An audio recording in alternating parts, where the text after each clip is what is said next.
तो देखो कुछ दिनों पहले एक मूवी रिलीज हुई थी लोका चैप्टर 1 चंद्रा नाम से। और उसके बारे में मैंने काफी सुना था, तो फाइनली आज मैंने वो मूवी देख ली। वो भी हिंदी लैंग्वेज में, क्योंकि ये मूवी अब हिंदी में भी रिलीज हो चुकी है। तो मैंने देख ली और देखने के बाद जो पता चला भयंकर। इस तरह से नॉर्थ में फोकलोर के ऊपर मूवी बनती है, जैसे कि स्त्री, मुंजिया, ये सब नॉर्थ का फोकलोर है। कुछ इसी तरीके का फोकलोर साउथ में भी है, जिसके ऊपर ये पूरी मूवी बनी है। तो आज हम उसी कैरेक्टर के बारे में बात करेंगे, चंद्रा के बारे में, कि आखिर वो है कौन। और इस मूवी में और भी काफी सारे कैरेक्टर को दिखाए गए हैं एंडिंग में, पोस्ट क्रेडिट में, जिसके बारे में हम भी बात करेंगे। तो वीडियो को लास्ट तक जरूर देखना, और वीडियो में काफी सारे स्पॉइलर होंगे तो देख लेना। देखो सबसे पहले बात करते हैं इस मूवी में जो मेन कैरेक्टर दिखाया गया है चंद्रा, आखिर वो है कौन, उसकी हिस्ट्री क्या है, फिर मूवी के ऊपर हम जाएंगे। देखो इस मूवी में जो मेन कैरेक्टर चंद्रा, उसका नाम है कल्याण कटू नीली। तो केरला में ये फोकलोर है कि नीली एक वेम्पायर है। देखो नीली एक काफी खूबसूरत लड़की थी, जो कि एक नॉर्मल लड़की थी, मगर शादी के बाद उसके पति ने उसे धोखा देकर मार दिया और वो अपने पति से बदला लेने के लिए वेम्पायर बन गई।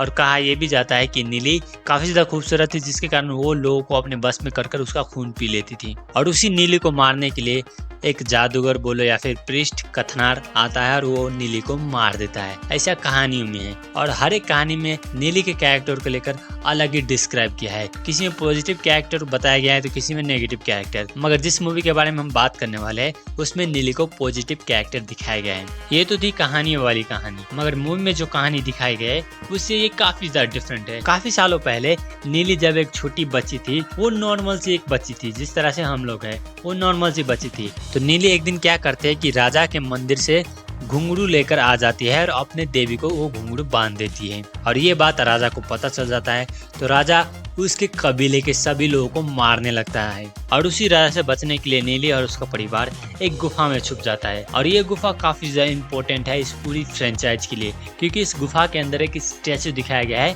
वो भी एक लड़की का, वॉरियर लड़की, और उस स्टैचू का सर नीचे गिरा पड़ा है। तो नीली गुफा को एक्सप्लोर करते करते उसी स्टैचू के पास पहुंच जाती है, और जैसे ही नीली स्टैचू को टच करती है, वहां पर काफी सारे चमगादड़ आ जाते हैं और नीली को काटने लगती हैं। वहीं दूसरी तरफ राजा ने नीली के परिवार को ढूंढ लिया है और सभी को मारने लगता है।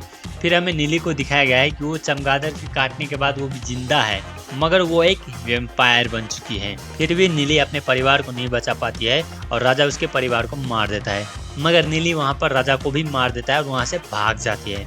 और अब हम प्रेजेंट में आते हैं, जहाँ पर नीली को स्वीडन में दिखाया गया है, जहाँ पर वार हो रहा है, और वहाँ पर नीली को कुछ लेने के लिए भेजा गया था। नीली को भेजने वाला था मुथुन, जो कि एल्डर के नीचे काम करता है। एल्डर यानी कि सारे वेम्पायर का लीडर भी तुम बोल सकते हो। तो मुथुन ने नीली को इंडिया बुलाता है किसी काम के वजह से। अब वो क्यों बुलाता है इसका आंसर में पूरी मूवी में नहीं दिया जाता है। फिलहाल इस मूवी में सिर्फ नीली के कैरेक्टर के ऊपर फोकस किया गया है, उसकी ओरिजिन स्टोरी को दिखाया गया है, और मैं कह सकता हूँ कि ये perfect super hero origin story है। तो नीली फिलहाल इंडिया में है और उसका नाम है चंद्रा। तो फिलहाल चंद्रा लो प्रोफाइल मेंटेन करके रख रही है, और चंद्रा का जो खून का व्यवस्था है वो मुथुन ही कर रहा है।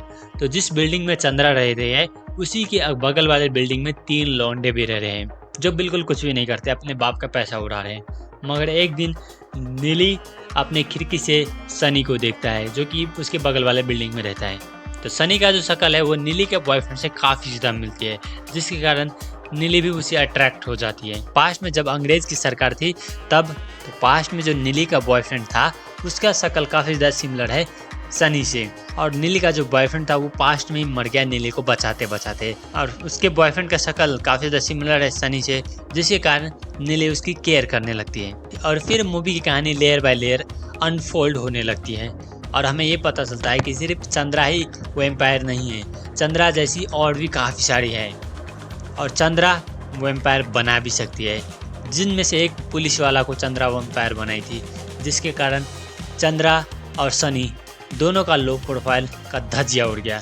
वो इंडिया के लिए टेररिस्ट बन गए, और जैसे ही चंद्रा की फोटो टीवी पर आ गई, काफ़ी सारे कैरेक्टर को दिखाया गया है, जिसमें से शायद कुछ वेम्पायर भी हो, कुछ जादूगर भी हो, कुछ गॉब्लिन्स भी हो, या फिर कुछ वैम्पायर किलर भी हो, जिसके बारे में हमें इसके आने वाले मूवी में हमें बताया जाएगा, क्योंकि ये एक प्रॉपर सिनेमैटिक यूनिवर्स की शुरुआत है।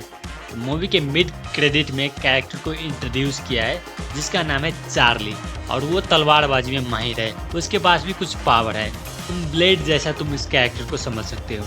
और हमें पता चलता है कि वो जो चार्ली के कैरेक्टर है वो और कोई नहीं बल्कि दुलकर सलमान है। जिसके ऊपर भी एक डेफिनेटली प्रॉपर मूवी बनेगी और वो शायद इसका तीसरा पार्ट हो सकता है, क्योंकि इसके दूसरे पार्ट में हमें चातन के कैरेक्टर को दिखाया जाएगा, जिसका झलक हमें पोस्ट क्रेडिट में देखने को मिलता है। तो चातन के काफ़ी सारे सिबलिंग हैं, अराउंड 400, मगर इंटरेस्टिंग बात यह है कि सभी की शक्ल एक जैसी है। सच में 400 सिबलिंग और 400 के सारे शक्ल एक जैसे, सुनने में ही काफ़ी ज़्यादा इंटरेस्टिंग लग रहा है। देखो, मैं इस सिनेमैटिक यूनिवर्स या फिर इस पूरे मूवी के बारे में मैं एक ही चीज़ कहना चाहता हूँ कि proper planning is very important, जो कि हमें इस मूवी में भी देखने को मिलता है। ये भले एक female oriented super hero movie थी और इस यूनिवर्स की ये पहली मूवी थी, मगर इसी यूनिवर्स में काफ़ी सारे कैरेक्टर को इंट्रोड्यूस किया गया है, जिसको लेकर एक डेडिकेटेड काफ़ी सारी मूवी बनेगी। देख लेना, आने वाले दिनों में लोखा इंडिया की टॉप 5 सिनेमैटिक यूनिवर्स में से एक होगी, ये बात लिख लो। बाकी तुम क्या कहना चाहते हो इस पूरे सिनेमैटिक यूनिवर्स या फिर इस मूवी के बारे में, मुझे कमेंट करके ज़रूर बताना। तो बस आज के लिए इतना ही, मिलते हैं नेक्स्ट वीडियो में।